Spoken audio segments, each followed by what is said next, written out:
Bonjour et bienvenue au Cégep de Chicoutimi. Je me présente, Marjorie Bilodeau, je suis accompagnée de Sabrina Leclerc et nous sommes toutes deux conseillères en information scolaire et professionnelle.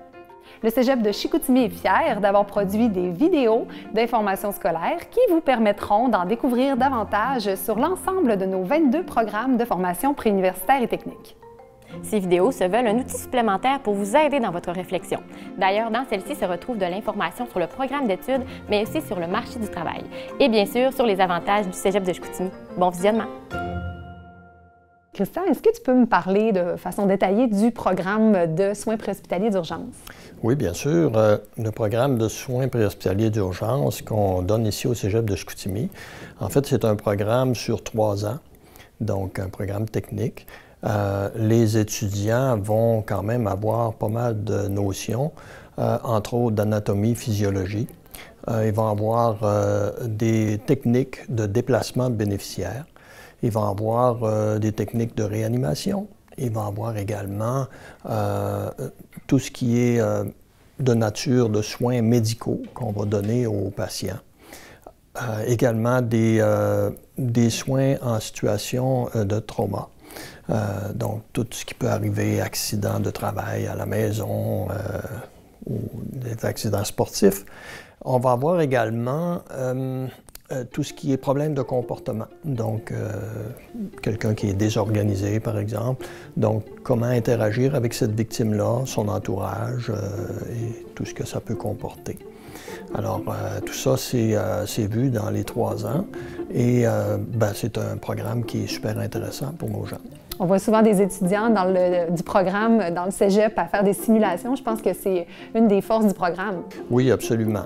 Et c'est un de nos points forts, je pense, parce que nos étudiants ont l'occasion de pratiquer beaucoup dans nos laboratoires. Et un de nos laboratoires, c'est le cégep, c'est l'extérieur du cégep également.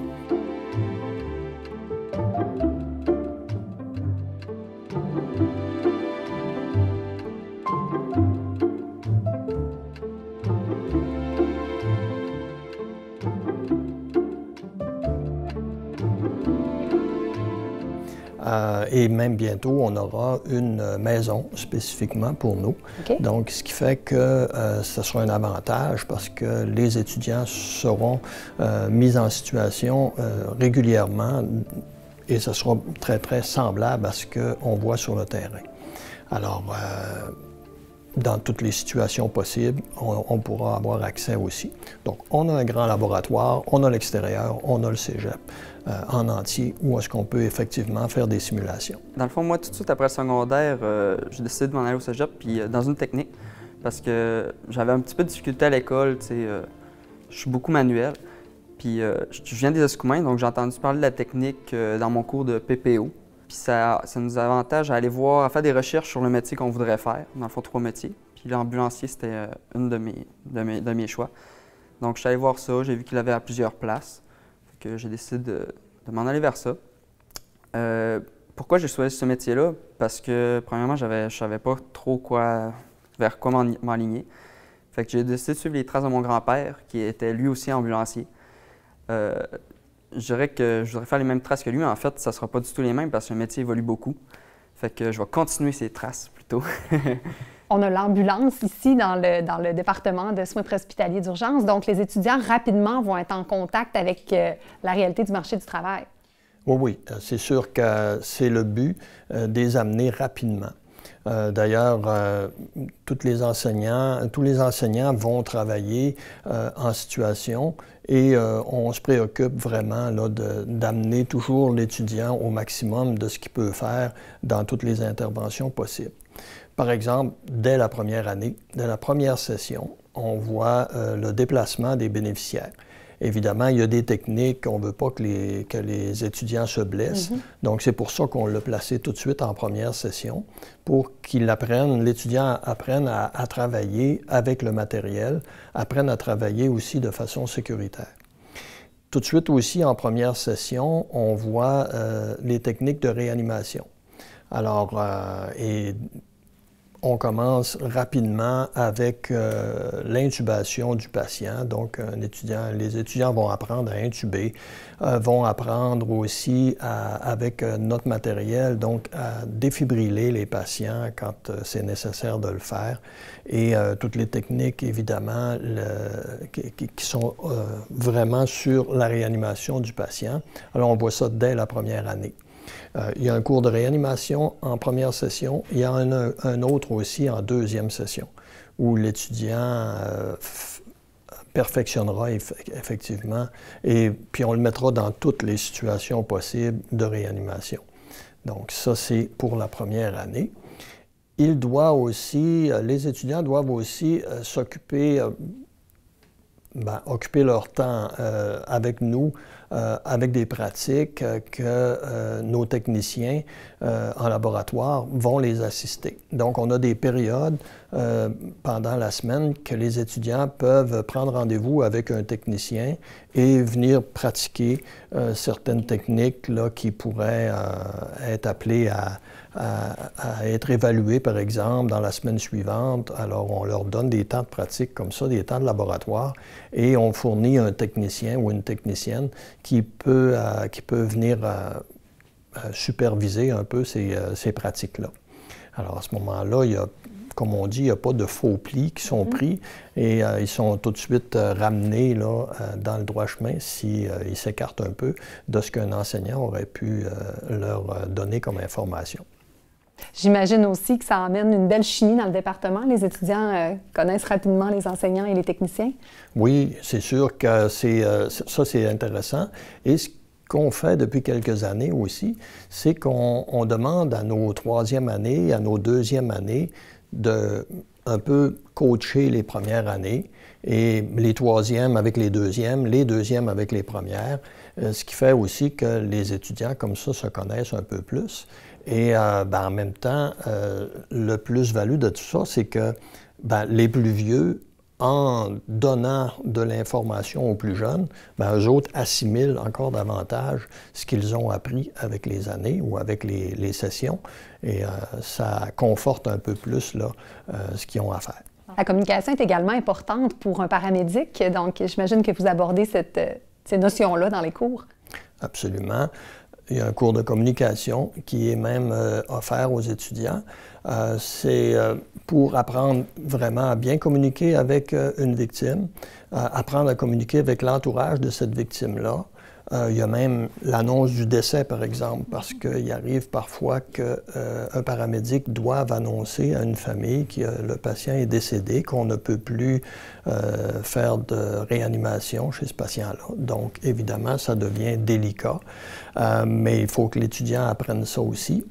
Il y a également communiquer avec les autres intervenants de la santé, et aussi policiers, pompiers. Donc, c'est toujours en communication, effectivement. Qu'est-ce que tu penses que ça prend pour être paramédic?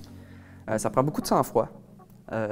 Si tu commences à paniquer, puis tu dis « c'est quoi ça, ben c'est plate, mais tu vas te rater. Fait qu'il faut que tu saches je pense que j'ai raté de quoi, je vais reculer un peu. Ah, OK, j'aurais peut-être pu faire ça, OK, tu dis à ton partenaire, gars, regarde-moi ça, c'est peut-être ça. Fait qu'il faut être calme. Il ne faut pas paniquer. Après ça, il faut beaucoup de jugement clinique.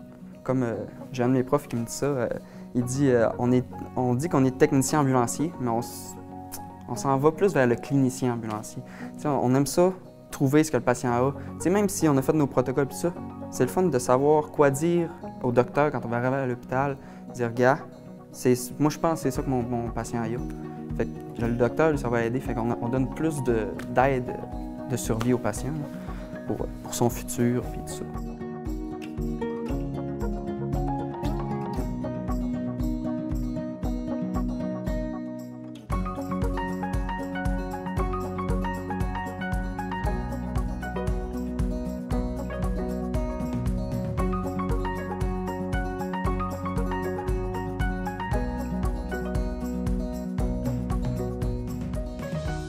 Moi, je pense que les caractéristiques les plus importantes, c'est d'abord d'être bienveillant, vouloir faire du bien aux gens parce qu'on est beaucoup formé à faire des interventions humaines. Comme par exemple, si on fait une annonce de décès, il faut parler aux gens, il faut s'occuper de la famille parce que tu es la personne elle laisse beaucoup de deuil autour d'elle. Fait qu'il faut vraiment, faut que ça se sente, faut que les gens sentent que tu as de l'intérêt pour eux et que tu veux leur bien, là. Moi, dans le fond, les raisons qui m'ont amené là-dedans, c'est beaucoup le contact humain. C'est quelque chose que j'ai toujours aimé, les gens, puis faire du bien autour de moi, puis c'est vraiment quelque chose qui est souligné dans notre métier. Comme par exemple, moi j'ai eu recours 2 fois à l'ambulance dans ma vie, puis à chaque fois ça a vraiment été soulageant, puis ça a toujours été une très bonne expérience. C'est le bien qui en ressort toujours, là. Peux-tu me parler du profil des étudiants qui vont faire des demandes en soins préhospitaliers d'urgence? Oui, les étudiants doivent avoir un profil recherché. En fait, ça prend un étudiant qui a une certaine autonomie. Ça prend un étudiant aussi qui a du leadership.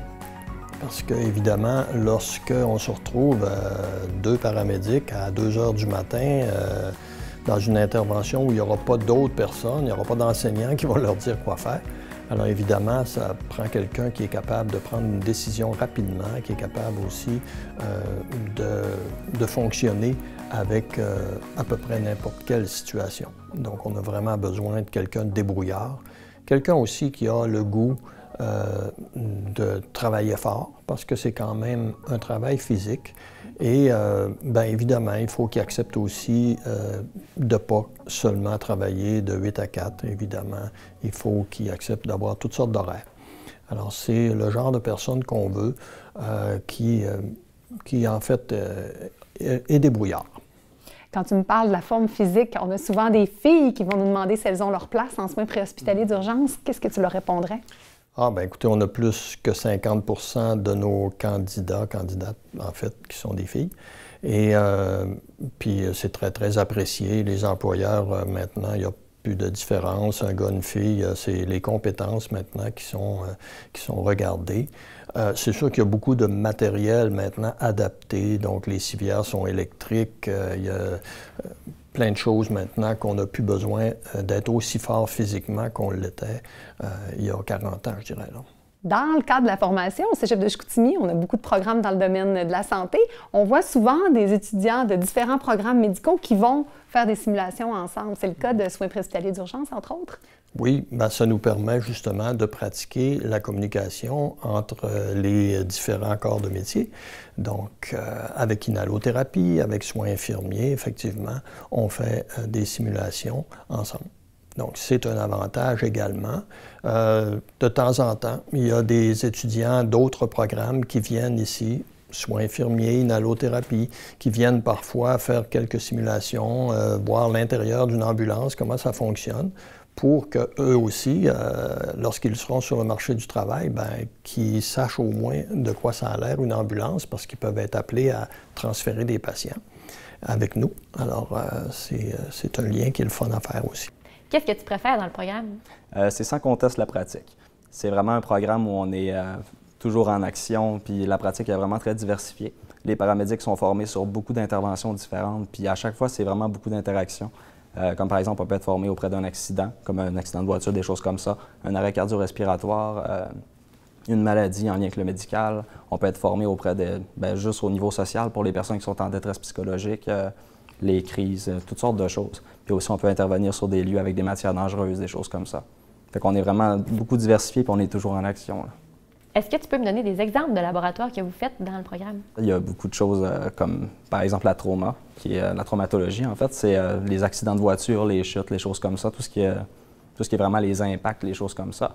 Donc ça, on intervient, par exemple, auprès des voitures, dans le cas des accidents de voiture, puis pour immobiliser les patients, tout ça, puis vraiment prendre en charge les patients pour éviter qu'il y ait le plus de blessures possible une fois à l'hôpital. Qu'est-ce que tu préfères dans ton programme? Moi, c'est qu'on voit beaucoup de théorie. C'est vraiment beaucoup sur les soins.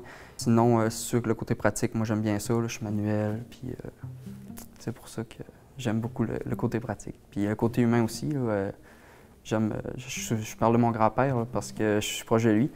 Puis c'est ça, j'y parlais souvent, il faut parler plus fort un peu, puis être patient. Fait que je pense que j'aime ça pour ça aussi parce que c'est déjà dans moi. Fait que ça me permet d'avoir une plus grande facilité. Là. Est-ce que tu peux me donner des exemples de cours que vous avez? Oui, on a des cours de réanimation. On voit ça beaucoup banal, la réanimation, c'est massage, insufflation. Mais à travers tout ça, il y a beaucoup de diagnostics. On pourrait donner médicaments pour telle chose ou donner plus d'insufflation pour un jeune, ou toutes plein de choses qui diffèrent de patient à un autre. Puis c'est vraiment amusant de voir notre progression du cours réanimation 1 à voir aujourd'hui en actualisation ou en situation particulière complexe, de voir qu'on a parti de vraiment un massage cardiaque à un diagnostic, on fait plein de trucs là, que je ne m'attendais vraiment pas à faire. Est-ce que tu pourrais me parler des équipements que vous utilisez pour vous pratiquer?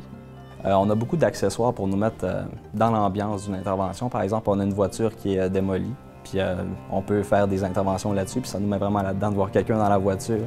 Sinon, on a une ambulance, c'est qu'on embarque vraiment, c'est nos collègues, là, mais on les embarque, puis on fait vraiment la simulation dans l'ambulance avec eux. Sinon, on a une salle avec une cuisine, une salle à manger, une salle de bain. C'est pas toujours, les gens se blessent pas toujours dans un endroit ouvert, fait que des fois, il faut apprendre à manœuvrer dans une petite salle de bain, dans un bain, des choses comme ça.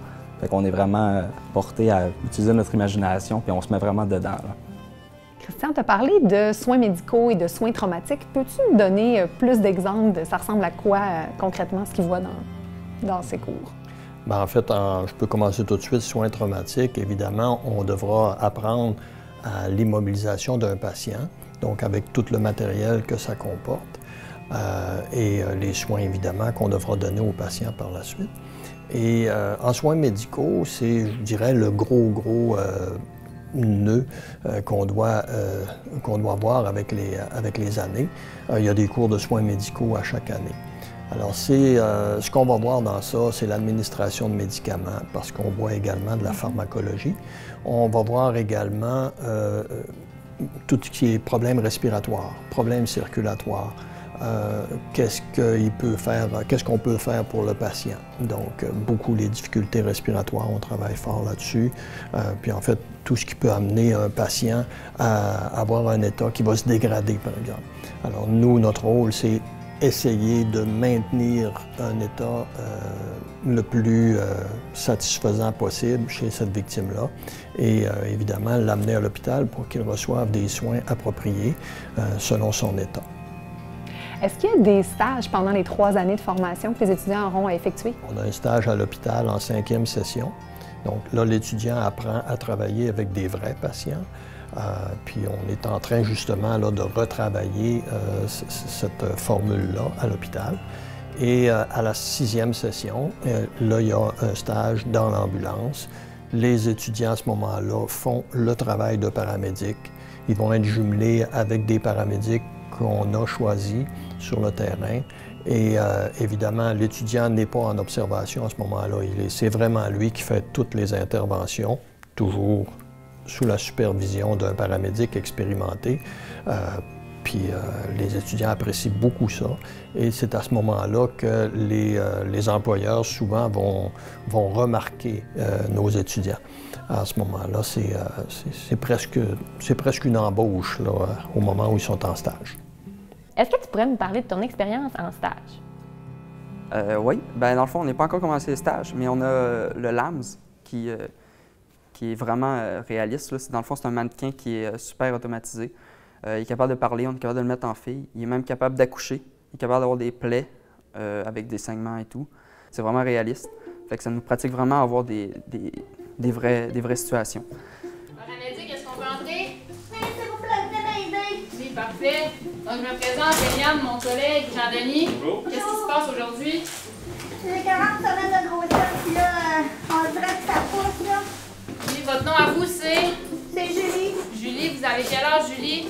32 ans. Parfait. Est-ce que vous me permettez d'aller vérifier qu'est-ce qui se passe? Ben, c'est ça, tantôt, je sentais ça humide, là, entre mes jambes. Isabelle, au Cégep de Chicoutimi, depuis cet automne, on a une belle nouveauté. On a un centre de laboratoire simulé. Est-ce que tu peux me dire qu'est-ce que c'est, en quoi ça consiste? Oui, en fait, on a un centre de simulation qui inclut plusieurs salles de simulation, qu'on peut faire différents scénarios à travers tous les cursus des 7 programmes de la santé. Et c'est vraiment relatif au milieu clinique, c'est-à-dire que c'est représentatif de ce qui se passe réellement à l'hôpital pour ceux qui sont en stage à l'hôpital ou ailleurs.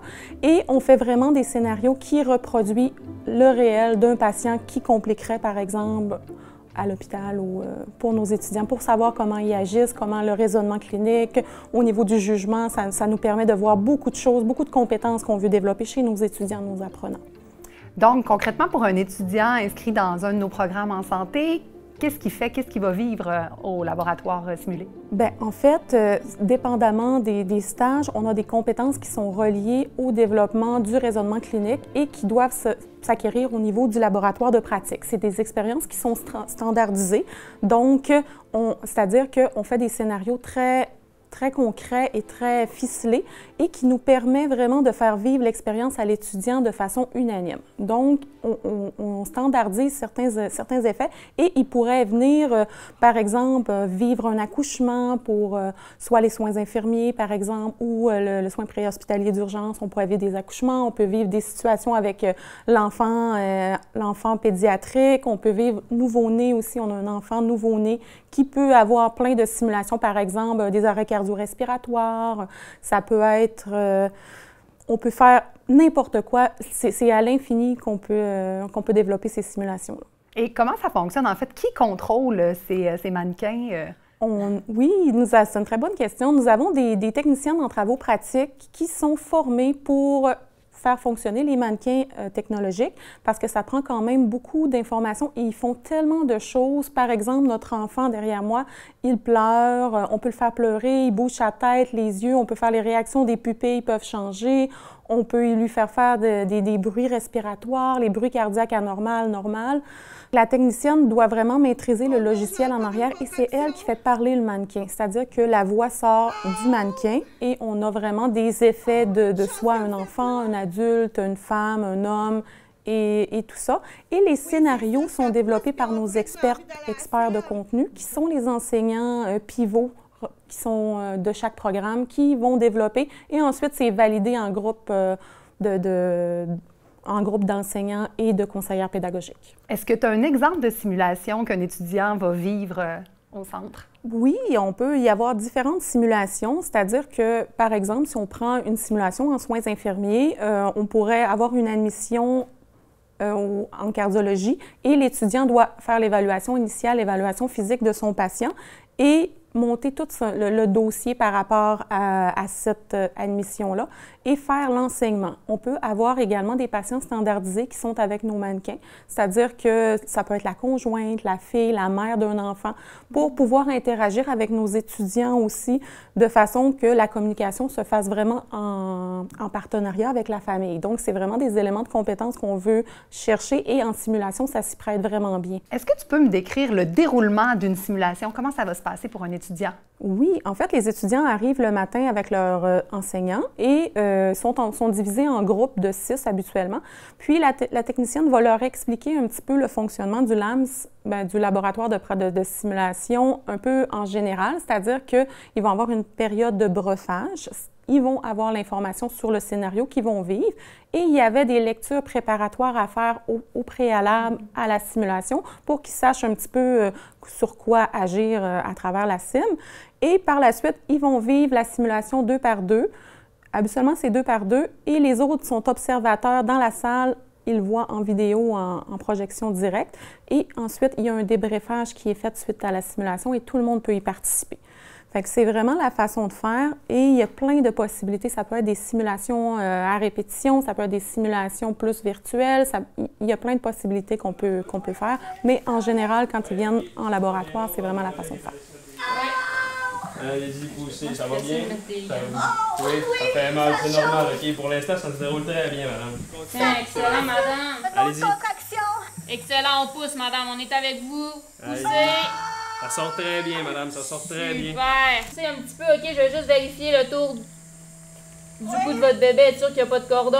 Es-tu correct? Excellent. Et toi, Isabelle, qui a de l'expérience dans le domaine de la simulation, est-ce que tu vois une différence au niveau des apprenants de vivre des contextes de simulation comme ça? Effectivement, j'ai eu des beaux commentaires des étudiants que c'est vraiment des expériences standardisées qu'on cible à travers ce qui est le plus difficile à aller chercher souvent en stage et qu'on ne peut pas faire vivre à tout le monde en même temps. Donc, quand cette situation-là arrive en stage, les étudiants ils ont beaucoup plus de jugement, beaucoup plus de raisonnement et sont capables d'agir de façon optimale pour le patient. Donc oui, beaucoup de commentaires positifs en ce sens de nos étudiants. Isabelle, comme au Cégep de Chicoutimi, on a 7 techniques dans le domaine médical et paramédical. Est-ce que ça va arriver que des simulations vont se faire en interdisciplinaire? Oui, en fait, c'est la volonté du Cégep de Chicoutimi de favoriser les simulations interdisciplinaires à travers les différentes techniques qu'on a ici au Cégep de Chicoutimi. On travaille actuellement sur ce déploiement du comment ça peut se faire à travers les années, à travers les sessions, mais effectivement, c'est vraiment une volonté. Par exemple, nous pourrions utiliser soins préhospitaliers d'urgence qui vont chercher une patiente, qui l'amènent dans le département d'urgence. Les soins infirmiers, les NALO peuvent être là parce que c'est une personne en arrêt cardio-respiratoire. Fait qu'il y a plein de possibilités d'intégrer plusieurs techniques de la santé dans nos simulations. C'est ce qui est vraiment intéressant et c'est ce qui fait notre force, parce que ce qu'on veut chez les étudiants, chez les apprenants, c'est qu'ils développent vraiment cette communication-là interdisciplinaire et qu'ils connaissent le champ d'exercice de chaque profession pour justement utiliser le plein potentiel de leurs capacités pour faire une gestion adéquate de la santé et sécurité de nos patients à l'autre bout, là, en stage. Donc, c'est vraiment une chance d'avoir autant de programmes de formation en santé au Cégep de Chicoutimi. Effectivement, on est vraiment chanceux et on est l'un des seuls au Québec qui possède autant de techniques en santé. Donc, ça nous permet vraiment d'être créatifs et de pouvoir développer beaucoup de simulations interdisciplinaires. J'ai vraiment hâte de le voir. Est-ce que c'est un garçon ou une fille? OK. Sinon, on a des stages en milieu hospitalier. Donc, souvent, moi, je ne m'attendais pas à ça non plus parce que je m'attendais à juste faire du terrain, mais ça se rapproche vraiment. On va apprendre à préparer nos médicaments plus rapidement, installer une intraveineuse ou intuber nos patients même pour les aider à mieux respirer. Fait que ça va beaucoup nous avantager pour sur le terrain. Puis, on va avoir déjà une petite expérience quand on va tomber en stage sur le terrain, vraiment en ambulance. Où qu'on va toujours intervenir. Il faut faire un minimum de 100 cas. Puis ils ont augmenté ça cette année. Puis ça va aller en augmentant aussi. Là. On va aller dans des centres d'appel où il y a vraiment beaucoup d'appels. Puis pour toi, c'est quoi la suite après la technique? En ce moment, le métier évolue vraiment beaucoup, puis on a tendance à de plus en plus aller vers la spécialisation. Fait que moi, j'aimerais ça aller plus loin. Comme on offre aussi des choses comme les soins avancés. Puis on offre plus de médicaments, on offre plus de manière de faire du bien aux gens, puis ça, j'aimerais ça aller à l'université pour ça. Là. Une fois diplômé, est-ce que les perspectives d'emploi sont bonnes pour nos étudiants? Pour l'instant, c'est excellent. Il y a des pénuries de personnel dans ce domaine-là aussi. L'an passé, tous nos étudiants ont trouvé un emploi. Évidemment, quand on commence pas nécessairement à temps plein, on commence sur une liste de rappels et il y a des endroits où la liste de rappels rapidement est épuisée, ce qui fait que ces gens-là, même s'ils n'ont pas un poste à eux, ils sont capables de faire pas mal d'heures par semaine. Il y a des périodes un petit peu plus tranquilles, évidemment, mais pendant l'été, il y a toutes les vacances à combler. Dans le temps des fêtes, c'est sûr qu'il y a beaucoup de travail. Il y a de la formation continue aussi, donc quand des paramédics sont en formation continue, ça prend des jeunes pour les remplacer ces journées-là, évidemment. Donc, il y a pas mal de travail pour quelqu'un qui veut donner une disponibilité pleine et entière. Est-ce que, dépendamment d'une région, d'un milieu de travail à l'autre, la réalité du paramédic va être différente? Oui, il y a des endroits où il y a moins d'appels. Il y a des endroits où les horaires de travail sont différents aussi. Donc, il peut y avoir, par exemple, des quarts de travail de 12 heures. Il peut y avoir des quarts, dans certains endroits, des quarts de travail de 10 heures. Parfois, même, ça se voit encore, des quarts de travail de 8 heures. Par contre, on peut avoir aussi ce qu'on appelle des horaires de faction. Alors, à ce moment-là, le paramédic est disponible 24 heures sur 24 et ça peut durer une semaine. Et par contre, il va avoir une semaine de congé par la suite. Alors, il fait 7 jours en ligne, 24 heures sur 24, mais il est payé pour 2 semaines. Moi, j'aimerais ça retourner dans mon petit coin là, sur la Côte-Nord. Il manque beaucoup de paramédics. C'est sûr qu'il y a moyen d'appel. Puis beaucoup de transferts. Mais je crois que je vais avoir une belle vie là-bas, puis ça me ferait beaucoup en affaire de faire ça. Là. Je suis un gars qui aime le bois et tout ça, fait que ça va me permettre aussi de faire d'autres choses que mon travail en même temps. Ça, j'aime beaucoup mon travail. Je vais vraiment aimer ça.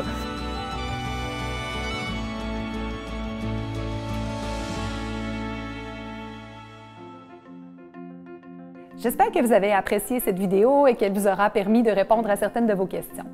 Je vous rappelle que chaque programme du Cégep a sa propre vidéo, alors si vous hésitez parmi un ou plusieurs programmes du Cégep, je vous invite à aller les visionner.